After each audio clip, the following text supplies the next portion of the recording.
to share with my viewers. We made a really good connection when we met. We've talked on several occasions since then.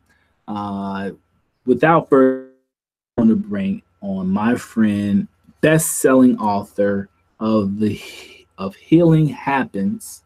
Check that out, folks, and get a good.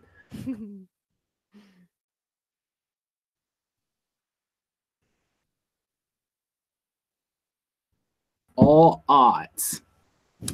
My friend Avital Miller. Avital, welcome to Connection. Thank you so much, Gary. It's really, really an honor to be here. I thought I'd pop in and show my face, but I may turn the video off to make sure we have a good connection. Oh, whatever makes it work. Whatever makes it work. I am so happy to have you on the show. I know we've been talking about this for some time, and I know we wanted to wait until the book launch. Mm-hmm.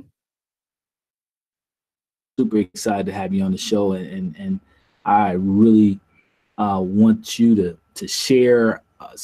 There's so much about you that that is noteworthy, but one of the things I think that was big on me, like first impressions, or even your story of struggle that you endured, that you endured for many years.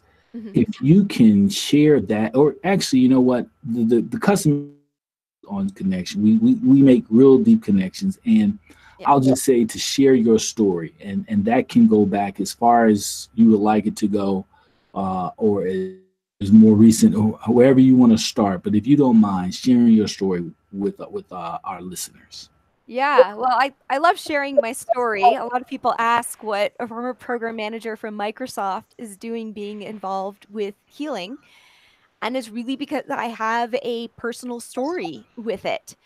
And a lot of people may relate to when they have a great idea, they're excited about something. There's always somebody who comes in and says, no, that's not possible, or that's too hard.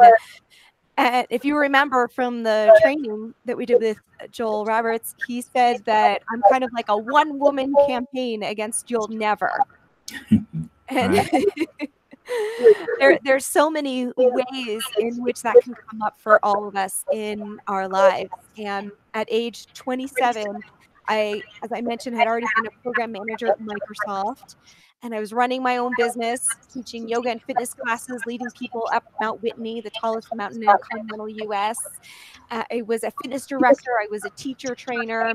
So I was known as the Energizer Bunny, teaching 25 to 30 classes all over town. And I felt invincible.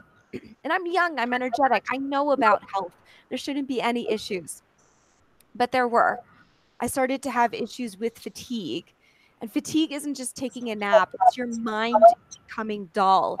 I'm standing in front of a room teaching the students, and I'm unable to articulate the words or to really see them in the back of the room. My mind process wasn't going that quickly, but my muscles were turning to fat, and my body was becoming weaker than my students. I always had this joke that I was lucky as a teacher. I only had to demo things briefly. But you can imagine I was a bit worried, as you may be, if you lost the ability to, count numbers, Gary, or be able to speak on your show. Absolutely. I did what most of us would do. I went to the doctor. The doctor gave me a diagnosis of an autoimmune disorder called Hashimoto's, as well as hypothyroidism. And this is a very standard scenario of the doctor giving me medicine, suggesting some supplements, and then sending me out the door saying that's it for life. I figured if that's it for life, I better learn a lot about it. It's kind of like an arranged marriage. You want to make the best of it if you end up with somebody who you didn't know beforehand.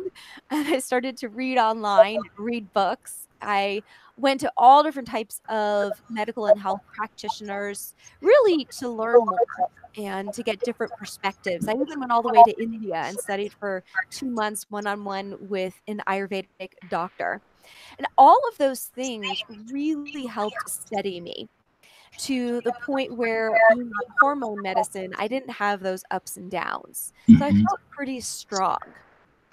And then the next thing that actually happened for me was I moved into a yoga community and I started meditating regularly. And I'm guessing by now a lot of your listeners have heard about meditation and the benefits of it and maybe even tried meditation. Yeah, And most of you can imagine it makes you feel pretty good, right? absolutely. Yeah. Well, after a couple months of meditating, I didn't feel well. And I did what most of us would do. I went to the doctor. The doctor ran some tests on me and then realized that I was at that point overdosed on my medication. Mm. So she lowered my dosage. Wow. And then I continued to meditate longer periods of time as I'm living in the community and I leveled back out, but then I started not feeling well again. Back to the doctor. She ran the tests.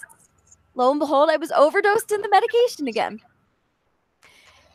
That actually went on for quite some time, for a few years, of them just tapering me off of the medicine. Mm. And I figured if this could happen for me, what could happen for other people? So I started to teach basically, they're from yoga and meditation. They're not the common things that you would necessarily think about, though. Right. These all come from the yoga guru Paramahansa Yogananda, and he had all sorts of interesting things you could do depending on what ailment was coming up in your body. So people were getting pretty excited and seeing very quick results from the techniques that I was sharing with them. And I had a lot of fun helping people in that way and sharing around the world.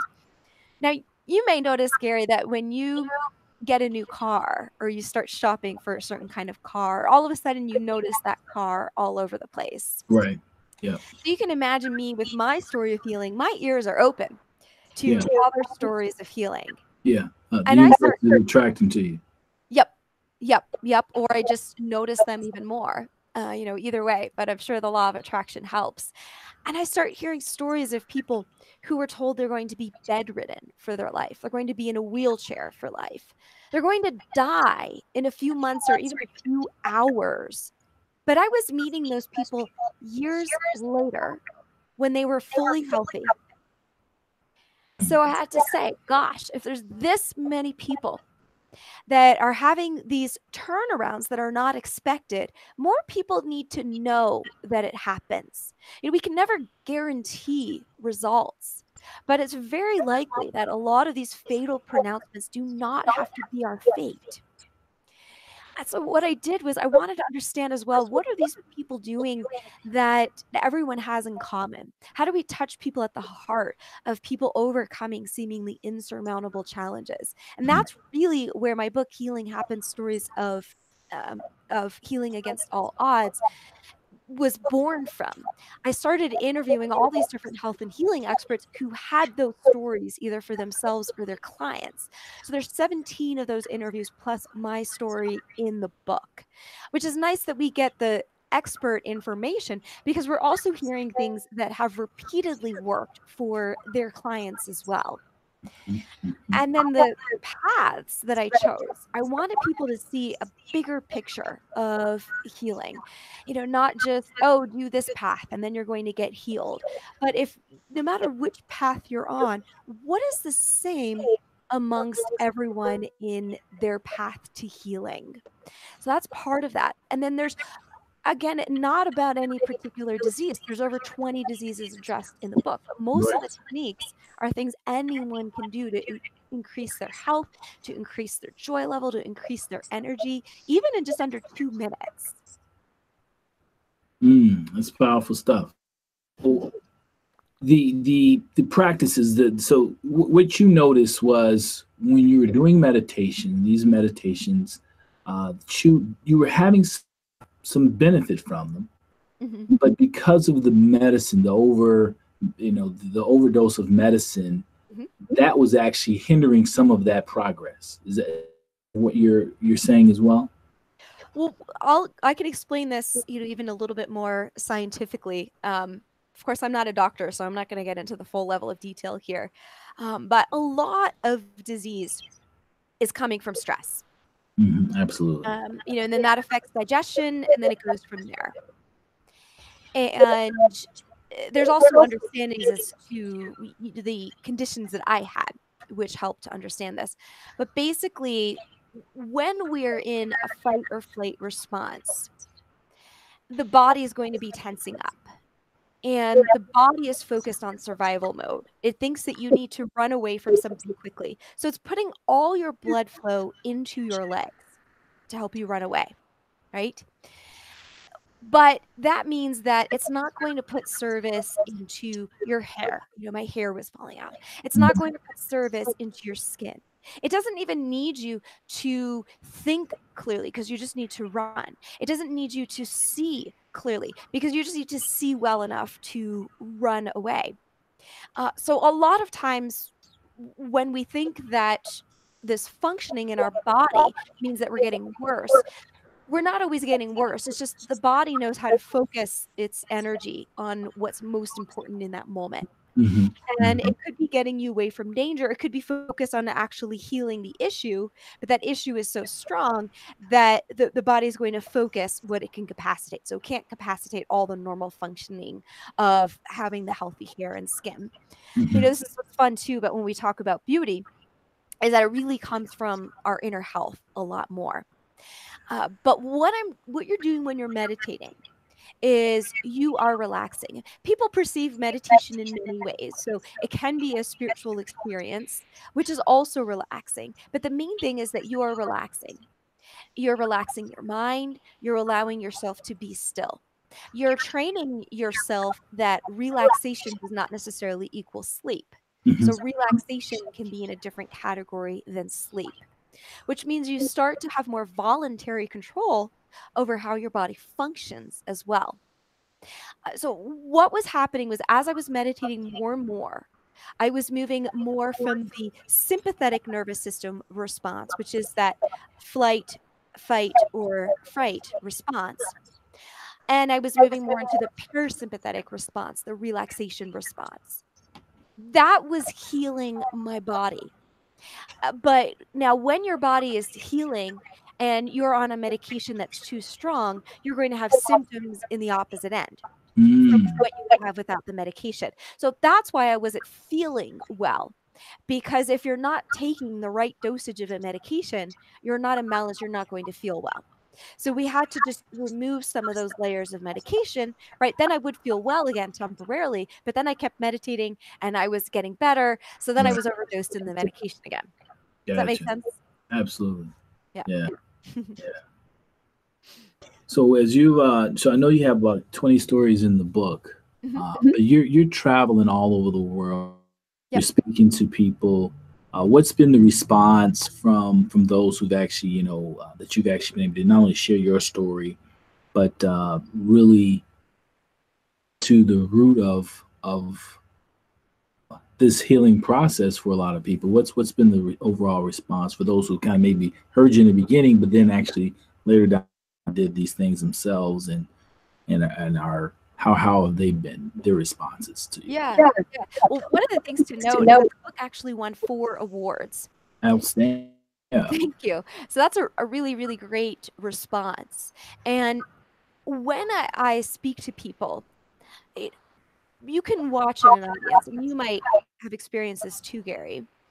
And as you speak to them and as you bring them information that opens them up, you'll see them sit taller in their chairs. You'll see their eyes open. You'll see bigger smiles on their faces. So if nothing else, anyone that I don't talk to, I could see that response happen to people. Absolutely. Typically after a talk, what I'm going to get is people coming up to me, and a lot of people just want to tell me I'm a great speaker. I mean, that's great, but I'm more interested in what's happening with them.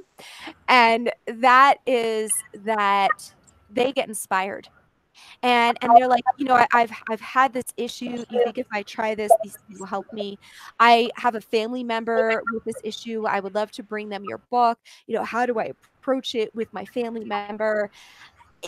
Everything is somebody's own choice. So it's always presenting it to family members. There's different ways of doing it depending on what they're open and receptive to. So that's the next layer of inspiration is like, wow, this is possible. Fatal pronouncements do not have to be my fate. I can make a difference. I can make a change. One of the most important things that I share with people, one of the first key points, is reason to live, to focus on, to tune into your reason to live.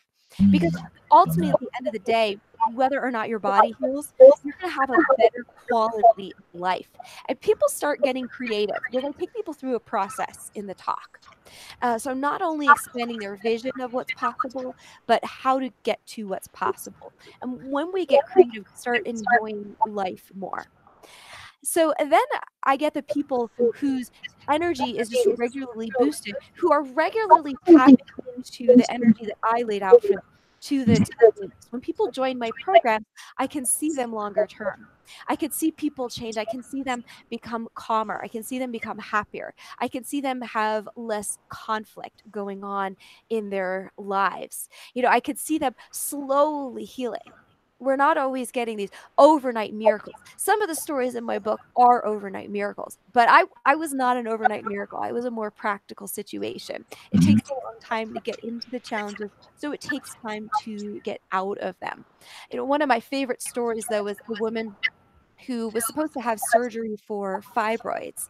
And she came to me, and the main thing she wanted to work on was diet. And I said, okay, but what you have to realize is that diet is related to your emotional, mental, and spiritual connection with yourself. So we're going to work on those layers as well, which she was very open to. And, we could just work on diet, but how are you going to change your habits? Why are you eating the way you eat? There's a whole psychological layer that draws you towards those eating habits. So we worked on all those layers. We changed her diet. And the first thing that happened was the doctors very quickly, within a week of working with her, postponed the surgery for 2 months. They felt like they could wait. It wasn't such an emergency situation. And then a week before surgery, they went in to check on her and they said, you don't need the surgery anymore.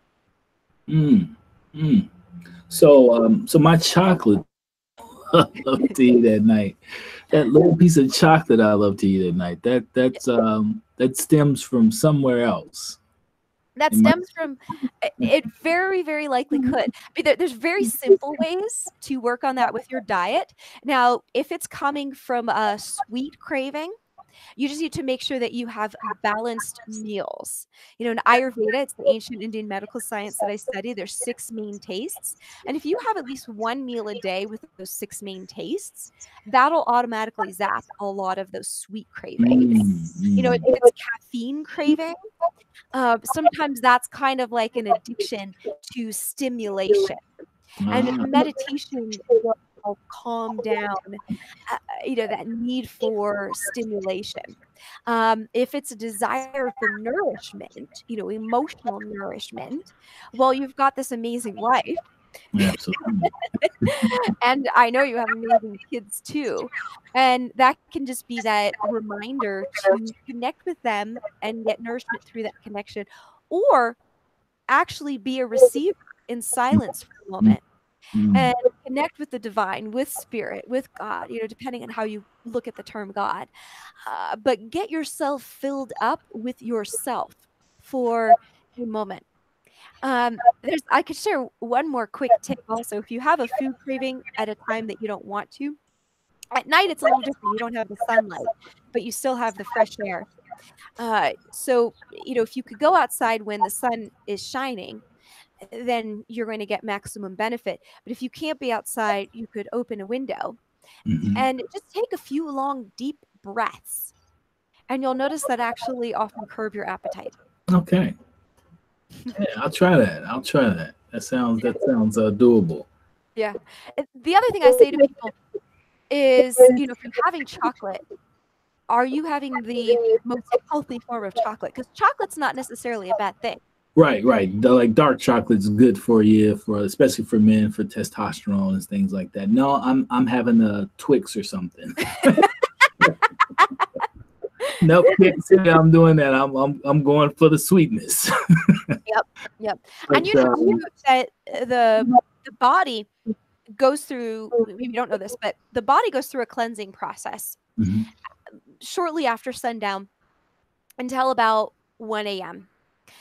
And if we're eating close to that time, then the body is focused on digesting instead of cleansing. Also, if we're awake during that time, the body is focused on keeping the awake functioning instead of, if we were sleeping, we were relaxing, and it could focus on that cleansing Yeah, process. yeah. No. I study some of that. Yeah, so I believe that. Yes, indeed. Yeah. Yeah, no, I actually digressed on my chocolate habit, but I get it. I get it. But even as I am a meditator. Mhm. My wife is trying to get more into it as well. Mhm. We would like our children to be meditators as well, but we're not trying to. We want them to get it by modeling it, and then they kind of really see us doing it and want to do it themselves and kind of go about it that way versus actually setting up a time and trying Yeah. to force them to do the practice. Yeah. But Do you with want a tip for kids yeah, on yeah, absolutely. how to get them to meditate in a fun way? You can actually look this up, but there's a whole series of programs called Sharing Nature. Sharing nature. Yeah, and the author is Joseph Cornell. So it's sharing nature with children specifically. And you could do this though if you can't get out into nature. This is a very simple exercise. I just did this with my 5-year-old niece recently because she was going crazy and we needed her to be a little calmer in that moment. Hmm. And I just said, "Would you notice 5 things you can hear? Tell me what they are." So she has to get quiet and still not to make any noise so that she can hear the noises around her surrounding. It worked right away. Mm.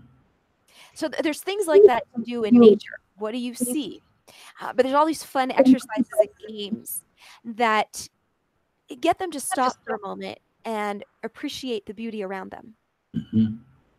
And that starts to create that feeling of calmness. Hmm. Right? When I was talking about stimulation, stimulation breeds stimulation like an addiction, but calmness breeds calmness. Hmm. I can see that. I can see that. Yeah, yeah. Steadying your mind. Hmm. Yeah, those are some good tidbits. I like that.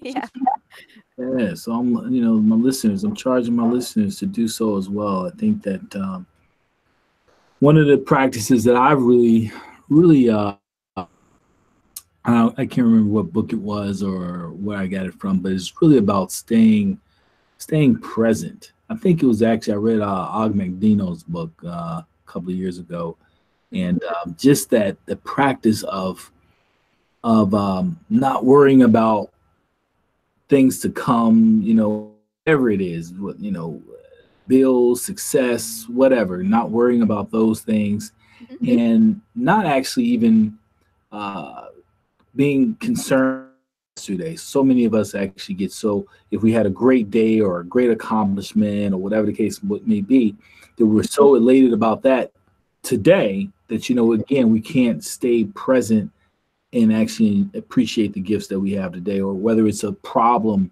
that may have arisen and that we're trying to come up with a solution for. We're so stressed out on the what ifs if things don't happen that we don't tune in to hear and to receive the things that we can actually work towards that could perhaps resolve that issue in the future. So that's kind of one of the ways in which I meditate. I really just try to calm myself and be alert and aware of the gifts that are being presented to me at that time. absolutely. And what you're saying reminds me of what one of the people who I interviewed for my book said, and this was Sam Shelley. He had bipolar personality disorder, Mhm. multiple sclerosis, and was suicidal. He was on medication for his entire adult life. And one day he just randomly came across the idea of meditation, that it creates peace. And he's like, "Oh, I could use some peace." And he starts meditating 5 minutes a day without any instruction. the as his mind got calmer, he started to get messages, which really helped him shift his mindset to the point where he was just about in a wheelchair. So within 6 months, he was walking without a cane. Within 18 months, he was off all of his medication. Well, one of the things that he said was that in terms of being present, if you watch the Dalai Lama is always touching something because touching something brings you into the present reality. And I want to say this too because I've been in, I didn't mention this in my story before, but one of the other things that before I started healing was I also left my abusive ex-husband. Mm. And when there were times though where it's like I'm trapped in a room with him and he's going off on me and I'm freaking out inside because that's really scary to watch him build more and more anger. You know, he never got to the point of hitting me. I got out there before that happened. Um, but I was always scared of that. And I don't like feeling anyone's energy when they're angry, and it can cause a lot of anxiety in me. And it was literally just a similar technique as I mentioned before that someone taught me. And I could sit there and listen to him go on his tirade and feel calm inside. And it's very simple. You don't have to remember it's 5, 4, 3. Doesn't matter which order you do it in. But it could be 5 things you can see, 4 things you can hear, 3 things you can feel. So you just tune into those. That'll take a little bit of your focus away from the person. I mean, I hate to say this, likely you don't need to listen to the details they're saying anyways. Mm-hmm. But share those again. You said 5 things. 5 things you can see, 4 things you can hear, 3 things you can feel. And all my meditation techniques, that is honestly one of the easiest that you could do where nobody's going to know that you're doing it and you're going to calm yourself down instantaneously. And I just put this one out in one of my recent podcast episodes. So people can even just listen to that podcast episode and use it for their guidance. It's the same name as my book, Healing Happens. Okay. How can people actually connect with your podcast? What it is on 3 of the podcast channels, the common ones like iTunes, Google, and SoundCloud. But if you go to my website, that's the easiest way to find, you know, the podcast, the blog, the book, the online courses. And the website is healinghappensforyou.com. For you is FORYOU because healing can happen for you. Yes, indeed. Yeah. Yeah. So I'm happy to share those techniques and really to create a difference, to keep our mind and our vision open to the greater possibilities. And those of you who are more serious about not just creating a healthy lifestyle, but to have more energy, to have more drive for all of the things that you're doing in your life, to have better relationships.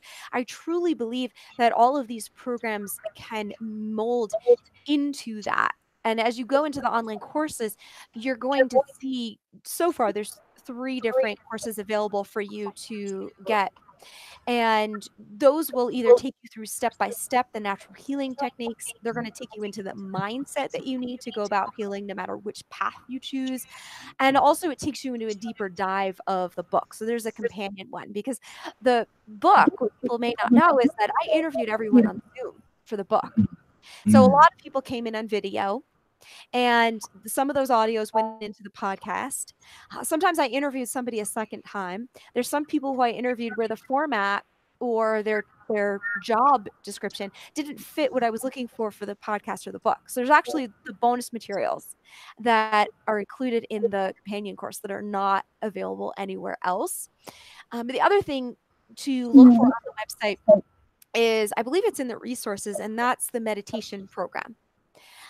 Because we are meditating together live weekly. And at this point, there's over 40 recordings in there. All right. Every single meditation has a different focus that is related to our daily life. So the health and vitality is in there, but success magnetism is in there. Believe it or not, losing weight is in there. Having more energy. You know, in the winter, it's winter right now. People get cold. How do we warm up our body? Pretty easily in a more sustained way without having these peaks of energy coming up. Mhm. All of those things are addressed in there. That's excellent. That's excellent. Yeah. Yes, indeed. So where are you gonna be? Where's some places you're gonna be sharing your great work with audience who can get to them and hear you or see you, and where are you speaking next? Yeah, thank you for asking that. The book launched in April, and I've pretty much been traveling since April. And what I did was, before that, right, I was living in the yoga community. I was pretty recluse, and I really wanted to, you could say, come back into the world and Mhm. connect with people more. And when I'm talking about to people about reason to live, and I'm not doing my favorite thing, which is dance and having a social life, something Yeah, has that's right. You're a dancer. That's right. changed. So during just within 6 months of the speaking tour, I got invited to Denver 4 times. Okay. And every time it was all these people who wanted to connect, and all the dancing that I love to do is here. So what I've done is I've moved to Denver. Oh, okay. And we are recording live from Denver right now. I still have my vacation home on the coast of Oregon, so people can still vacation there and see the ocean. And that's just Serenity by the Sea. Oh, Uh, wow. so I have talks scheduled in April in Denver, and those were already scheduled. If people go to the avitalmiller.com website, Avital is spelled A-V for victory, I-T for talented, A-L. Miller is Miller. You can go on the calendar there, and my talks are listed. So at this point, because I literally just moved here, I'm getting grounded. And then I will be looking for more speaking opportunities in Denver, Okay. as there's a huge focus in Denver right now. Um, I'm not going to stop traveling. So, for any of you listening, if you have a program that you would like me to come speak at, I'm very happy to travel to your area. And one of the best ways is to join me online for the meditations or take advantage of the healing online courses. Hmm. No, that's great. That's great stuff. We have to do some things together as well. I mean, I think That would be great. energy would be, yeah, it would be great together. So I've got some, and so I'll definitely keep you in mind. And if you will do the same for me. But yeah, Absolutely. I really liked what you wrote about your wife as well and your experiences with her and having the courage to bring out such a controversial subject. oh, well, I appreciate it. I appreciate it. It is again, when you're like yourself, when feel that one of your main purposes is to be of service to others. And in our space, we hear that kind of so often that it almost sounds like a cliche. But the truth is that that is who I am at my core. So as I've grown, Mhm. and and in my book, I'm very transparent of the ups, the downs, even in our marriage, Mhm. and how and so I really like to highlight this work because it was this work, these teachings, these discussions that really kind of had me make a pivot Mhm. and to really kind of really more so really look internally into her being, Mhm. as well as I think it put me on a path as well to, instead of trying to find fault, Mhm. right, to find solutions, to Yep. really look inward in myself, and again be present and not necessarily dwell on things that were yesterday that Mhm. can't change, right? Or worry about even what I may want to see in the future. Just kind of being present, and for me, we'll be married 17 years in September, and I hear all types of people with different stories of you hear folk, this is how it should be, that's how it should be. You know, I hope I'm saying, I hope that I'm really one of those people that I'm just enjoying the journey, Yeah. you know. Yeah. And this blog was one in which I think it heal. It's a practice that's helped me heal in some ways, and I think that there are a lot of people who are needing that.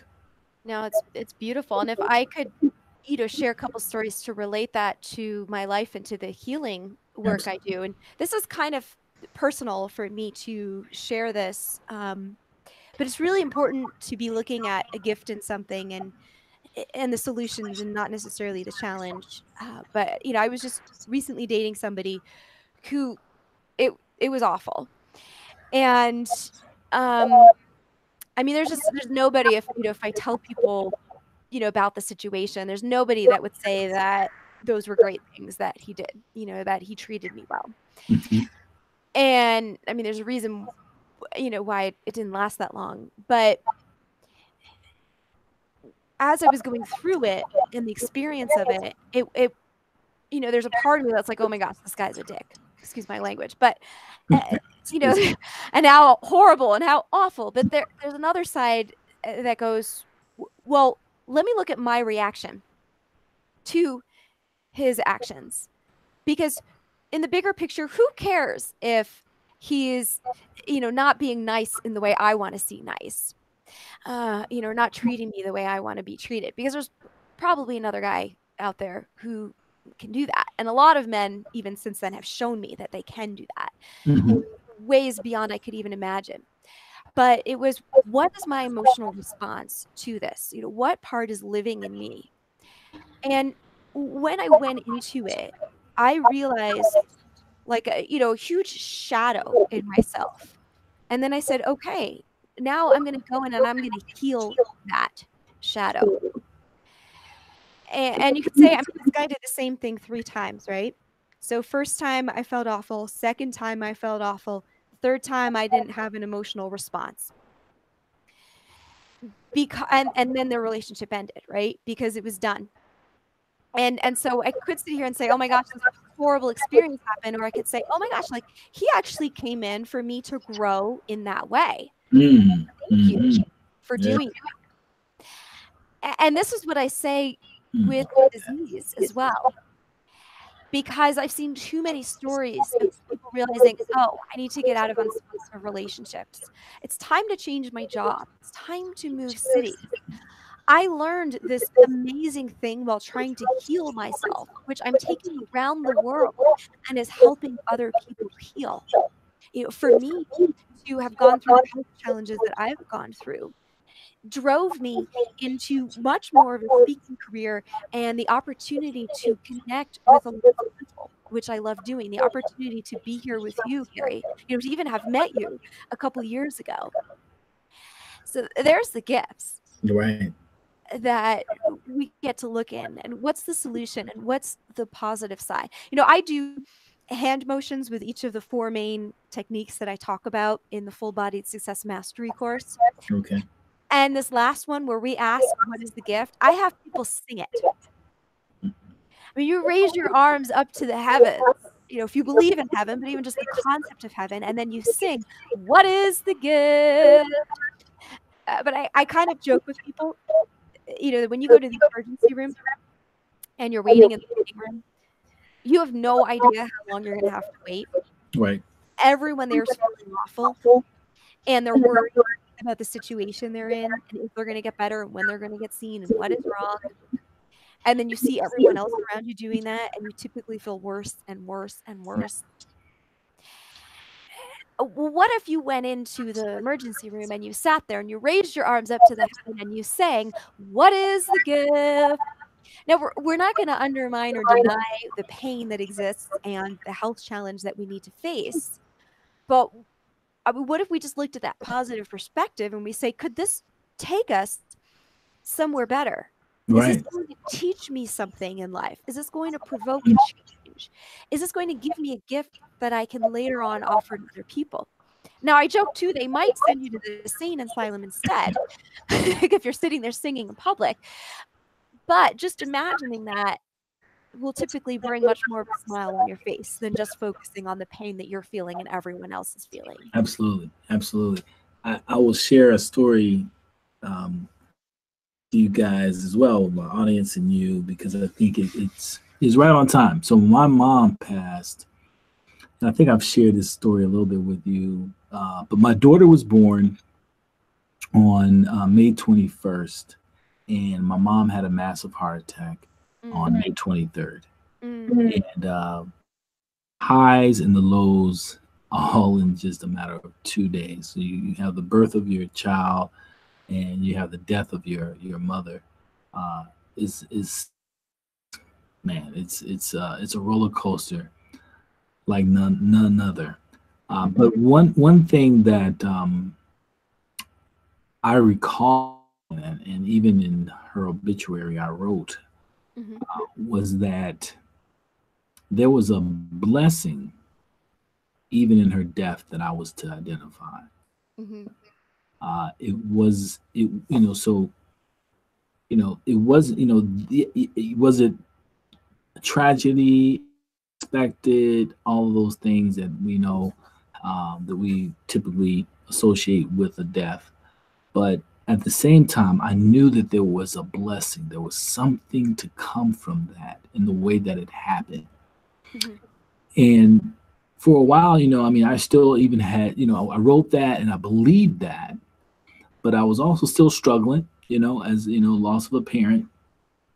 And but when I reflected, my sister was the last of her children that still lived in Chicago with her, and my mom was able to actually make it to the hospital.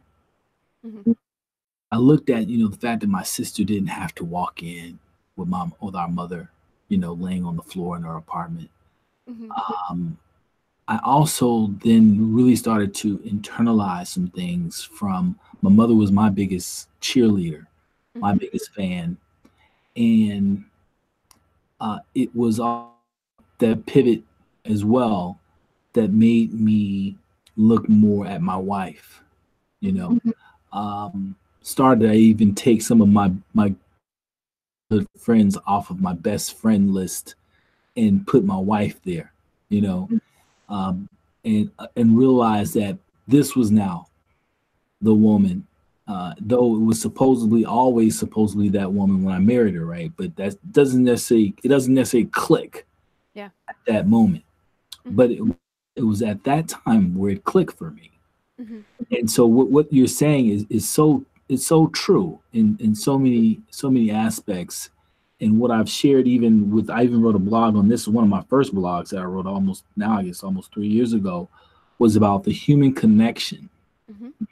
and the fact of the best gift that we have, that we're given by the creator, is that human connection. And that is the part where I guess oftentimes uh we are disconnected, Mhm. that we disregard people, and we miss out on those because of that. Yeah. So I'm glad you brought that up, because that is right where I am, and I'm always very, very honored and very, very happy to meet people like you. And there were some others that I keep in touch with from the training that we were at, where we met. But and other trainings that I know that we're both involved in several of the same organizations. But it's been those human connections with some people that are really vibrating on the same frequency, Yeah. and you know that you're walking the right direction, in that purpose. So yeah. It's amazing that you're saying this because I've actually been considering my next Facebook Live Hmm. to be on this topic of, sometimes people choose principle over connection. And there's a tarot card also that explains this because I also read tarot for people. And the idea of principle over connection.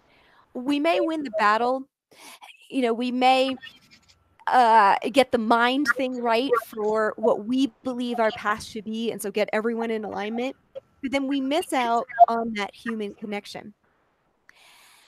And I just want to encourage people to really consider, was winning that battle really that important? What makes you feel better inside? To be connected with this person, or to follow an idea or principle? And if it is to follow the idea and the principle and you feel absolutely relaxed and happy inside, fine. And sometimes, somebody is so awful to be around that you'd rather do that.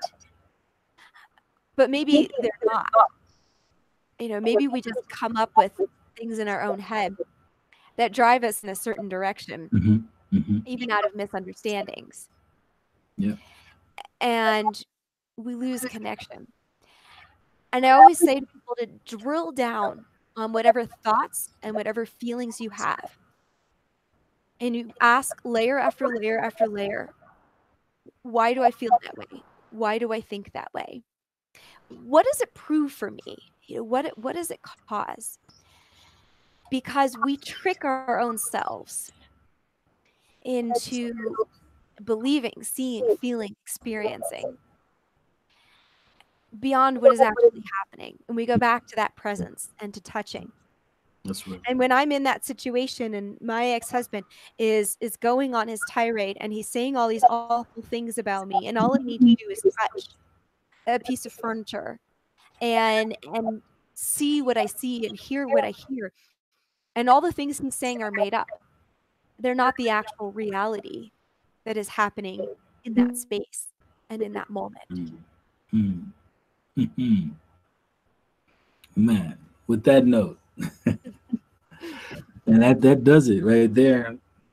Man, Avital, it's been a pleasure, sweetie. It's been a pleasure to have you on the show. I'm so glad that your book is doing great. Your speaking is doing great. Please, let's continue to do what you're doing. You're doing an amazing work that so many people need, and I'm just glad to be to have a little part in that process. Thank you. It's an honor to be here and to be connected with you, and I'm really impressed with the work that you do and what you give back to others. So thank you so much for hosting me on your podcast show. Hey, I appreciate it, sister. I appreciate it. Love you. Hey, folks, I hope you guys enjoyed it. Again, check out the book. I got a little glare here. Let me see. Best place. Okay. Healing Happens. You can get the book everywhere, right? Avital, on Amazon. You can. All that good stuff. So and check that out. You can go into your bookstore, and if they don't have it, they can order it for you. Absolutely. So, and then her websites, healinghappensforyou.com, healinghappensforyou.com, as well as Avital Miller. That's A-V as in Victor, I as T as in Tom, A as in Apple, L, Miller.com. Check that website out as well. Check those podcasts out, all that good stuff.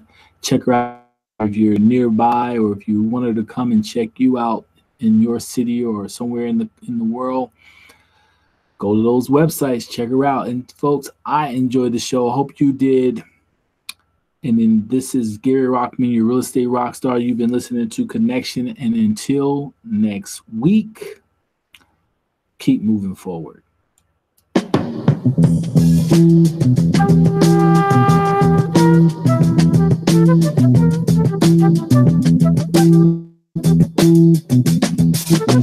You will not be able to stay home, brother. You will not be able to plug in, turn on, and copy. You will not be able to lose yourself on Skag and skip out for beer during commercials, because the revolution will not be televised. The revolution will not be televised. The revolution will not be brought to you by Xerox in 4 parts without commercial interruptions. The revolution will not show